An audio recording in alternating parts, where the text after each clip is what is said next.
one of the best players in our league. We have to find a way to get her a few more easy looks. I thought we could have done a little bit better job there, but we turned away from her. That's who we need to go to. But she was really good. Seven O boards, 15 rebounds total. A corner piece of our offense. We have to find a way to get her some easy looks. Like we didn't go to her enough, honestly. Caitlin Clark just did something no WNBA rookie has ever done before. But that's not the real story. Her words after the Lynx game are changing the game. What did she say? Let's find out. If you were to ask anyone, hitting a league record would put Clark on cloud 9. However, things take a surprising turn from here on out. In a large way, Clark is doing what she says she will do. Even more shocking is the fact that her remarkable accomplishments are taking place in an environment that is everything but idyllic. I don't understand the Indiana Fever. Now we can dissect it.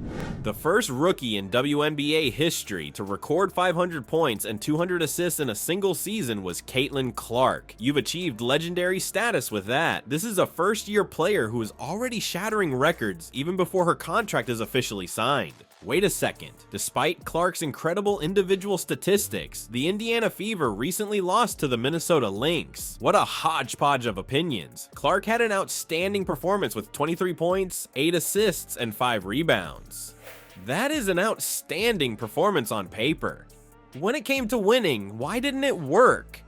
Things start to get intriguing at this point. No matter how good a player is, the Fever as a whole have problems. A number of controversial roster choices have brought Coach Christy Sides into disrepute. Having a Ferrari and neglecting to fill up the tank is the same thing. They have skill on the squad, but they aren't making good use of it. The fact that the squad got a little stagnant was something that Clark herself brought up. That's leadership, not simply honesty. Clark has her sights set on the larger goal, while most rookies would be satisfied to revel in their own glory. She isn't hesitant to provide her honest opinion, even if it means criticizing her own team. But under no circumstances is Clark allowing this tragedy to diminish her brilliance. She's doing an excellent job, as always, of juggling individual success with team objectives. Clark briefly moved the conversation away from her record-breaking season and onto the team's progress when questioned about it. You seldom observe such maturity in a rookie. Clark's attitude, more than her statistics, is the thing that has the WNBA fans talking. She's proving that her mental acuity is just as impressive as her athletic prowess. Clark's capacity to both praise individual achievements and offer constructive criticism on collaborative work. That is the stuff that will be needed to form future league leaders. Contemplate it. In a struggling team, how many rookies can go in and produce historic stats while keeping their focus on making the team better? Clark is revolutionizing our perception of rookie impact in the WNBA. She's doing more than just playing the game. Even while Clark is brilliant on an individual level, the real litmus test for a superstar is how they deal with being in the same room as their heroes. Imagine a rookie sensation facing off against the basketball icon who sparked their interest in the sport. What would happen? A new standard for elite competition may have been set in Clark's most recent matchup with the Minnesota Lynx. Imagine this: a jam-packed arena, a high-energy vibe, and two teams prepared to go head-to-head. This wasn't your average game, though, for Caitlin Clark. It was an opportunity to compete against Maya Moore, an idol of hers since childhood. I know. What a load of stress. But this is the part where Clark's real character comes out. Rather of being scared, she took it all in. It's cool to play in front of her. Like, she scores that and you look over like that's your childhood idol. So you got to pinch yourself a little bit at times, and also their history. Like, they know who Maya Moore is. They know, she's one of the best of all time. So they're here to celebrate her. And you look over like that's your childhood idol, Clark stated with a voice brimming with veneration. It's not often that you have the opportunity to compete against the person who originally sparked your interest in basketball. And to assume that Clark would be naive and unfocused would be naive. That is, however, not the case. With her eyes wide open and her game face on, she studied the Lynx's every move. The game as described by Clark, comparable to receiving a basketball strategy tutorial. Shielding is our game. The Lynx's imposing barricade was lauded by Clark without reservation. She took note of how they defended her team's scoring opportunities, particularly in the paint. It wasn't just about the squad, though. Clark also focused on specific players. We spoke about the Maya Moore shot, right? It was impossible for Clark not to be amazed. There was a few times where she made a tough runner and I caught myself like, dang, can't guard that, said Clark. You can now say that someone is skilled at identifying games. The twist, though, is that Clark wasn't content to only observe. All the while, she was mentally making notes. There's moments like that in the game, and I thought she had quite a few of those tonight, added the coach. It's as if she was creating her own unique basketball playbook, absorbing knowledge from the greatest as it happened. Okay, let's not sugarcoat it. Nobody enjoys losing, but Clark, being a competitive player, feels it much more acutely. What about her response to the setback? That is the subject of much discussion. Clark looked at the broader view rather than pouting or making excuses. There were still some things where we could have done a little bit better job on other people when we did take her away in the half court. That kind of killed us.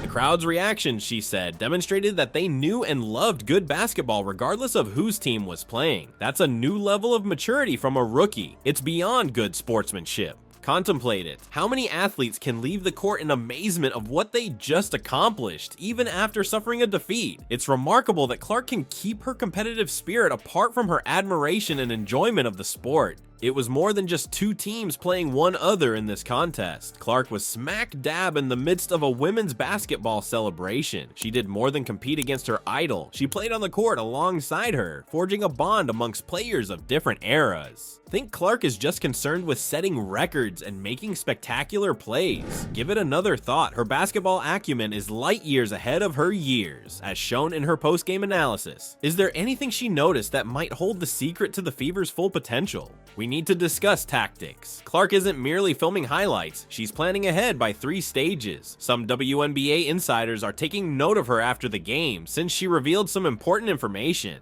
Clark began by focusing on the Fever's inverted strategy. One of our keys was to play inside out. One of our keys, to the game tonight was to play inside out. I think at halftime we had 26 paint points. I don't know what we finished with. According to her, your first thought may be, isn't that basketball 101? However, Clark's brilliance is most apparent in this context. She deconstructs precisely how and why it matters, rather than merely repeating coach speak. Clark brought attention to the fact that the Fever had scored 26 points in the paint at halftime. That is more than a statistic, it is a roadmap to success. She noticed that they weren't making the most of their low post dominance potential. There is more to Clark's strategy though. Not only does she aim to score, but she also considers ways to help her teammates reach new heights. Getting her colleague AB more involved in the offense was something that Clark brought out directly. We have to find a way to get her some easy looks. We turned away from her.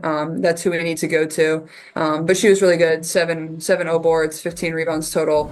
There were still some things where we could have done a little bit better job on other people when we did take her away in the half court. That kind of killed us.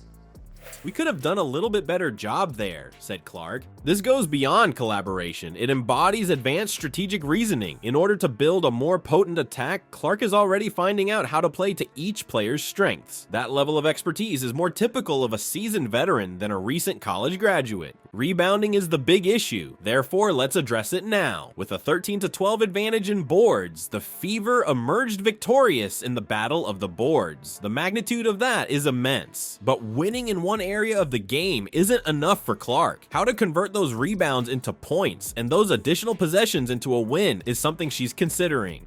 Can one player's insights really make that much difference? You may ask. Yes, without a doubt, as it pertains to Clark. It is unusual for any athlete, much less a rookie, to have her game analysis skills, capacity to identify problem areas, and ability to define a clear way ahead. Contemplate it. What percentage of first-year players can, after a disappointing loss, dissect the team's play like a seasoned coach? Clark isn't merely participating, she is gaining a fresh perspective on the game. What makes Clark special is his ability to analyze situations both on and off the court. Her skills extend beyond being a prolific scorer and assist producer. She's a basketball genius who's always trying to get better on the court and off. The WNBA is talking about more than simply Clark's record-breaking debut season. They're talking about her potential to be a game changer. She's proving that rookies make an impression that numbers can't capture. Ability to lead, plan, and inspire a group to greater heights is key. What does the future hold for the Indiana Fever and Caitlin Clark? We may be seeing the beginning of a basketball revolution if Clark's post-game thoughts are representative. She isn't merely adjusting to the professional game, she is already planning its future development.